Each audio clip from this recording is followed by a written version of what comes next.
Sabe, existem cidades que são muito mais do que um lugar no mapa. Elas são, na verdade, o reflexo de uma pessoa. Hoje, a gente vai conhecer a história de um homem que foi bem mais que um guia espiritual. Ele foi, literalmente, o arquiteto de uma comunidade inteira. Esse é o legado do Monsenhor Luiz Quintino dos Santos. Ele se tornou a figura mais influente de uma cidade inteira. Mas olha, antes de erguer igrejas, escolas e até times de futebol, a jornada dele começou com um chamado interior, um momento que mudaria não só a vida dele, mas o destino de milhares de pessoas. Mas, afinal, quem era o Luís Maria Quintino dos Santos antes de se tornar um Monsenhor? Para descobrir, a gente precisa voltar um pouco no tempo, lá para Pernambuco, onde a história dele começa. E que curioso, ele era o 12º filho de um humilde tecelão.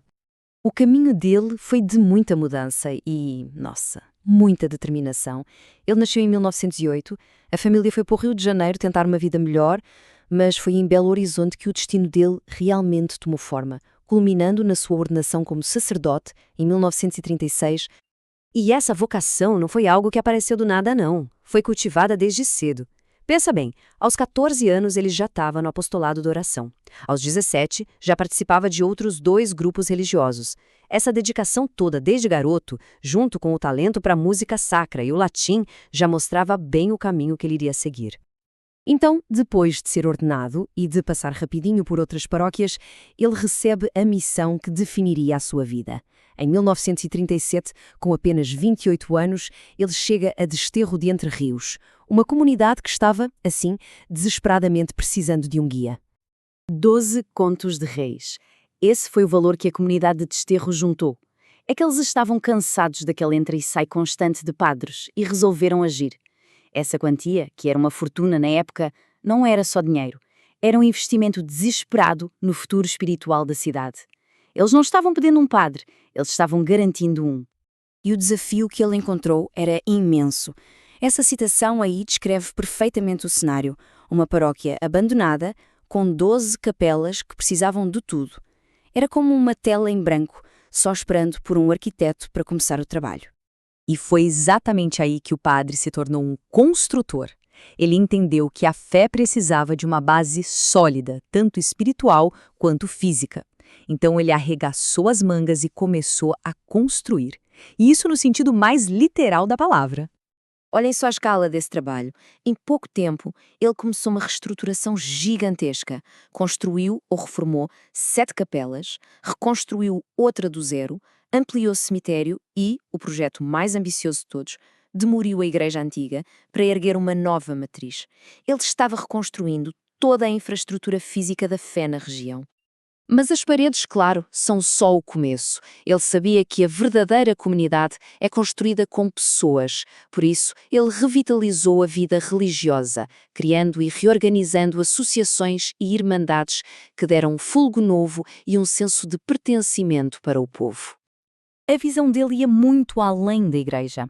Para o padre Luís, a educação era fundamental para o progresso.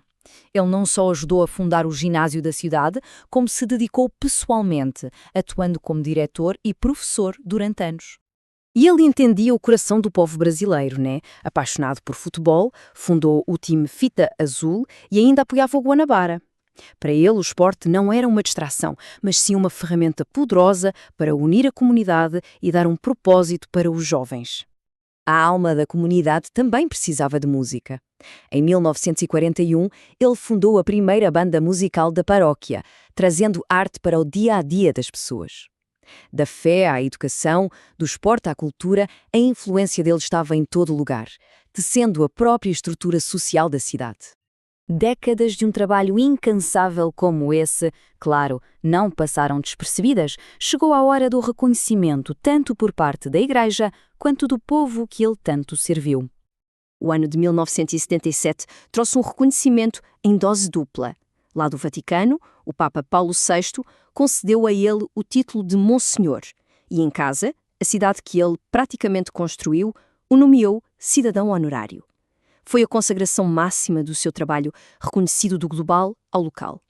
E em 1986 veio um marco ainda mais pessoal, as suas bodas de ouro sacerdotais. 50 anos de dedicação. Meio século de serviço à mesma comunidade que o acolheu como um jovem padre. Foi a celebração de uma vida inteira de aliança. Monsenhor Luís faleceu em 1987, aos 79 anos. Mas a sua morte não foi um fim. Foi o momento em que o seu legado se tornou ainda mais visível, solidificado na gratidão do seu povo. E a prova dessa gratidão veio logo depois. A comunidade se uniu para construir um túmulo em sua homenagem. Arrecadaram mais do que o necessário e o valor que sobrou foi doado à paróquia que ele tanto amava. Num último ato de generosidade, o povo simplesmente espelhou a vida do seu líder. E talvez nada simbolize melhor o seu legado do que o destino da casa onde ele morou. O que era o seu lar virou uma praça com o seu nome, depois uma escola infantil e desde 2024 é a sede da Prefeitura Municipal. O endereço pessoal dele se transformou no centro cívico da cidade. A presença dele continua ali, no coração da vida pública. E isso tudo nos leva a uma questão fundamental. Diante de uma vida tão preenchida, como é que se mede o verdadeiro legado de uma pessoa? A resposta, no caso de Monsenhor Luís, é clara. O seu legado se mede nas paredes das escolas e igrejas que ele ergueu, nas notas da banda que ele fundou, mas, acima de tudo, se mede na memória e na gratidão de um povo que, ainda hoje, reverencia o homem que foi o verdadeiro arquiteto da sua cidade.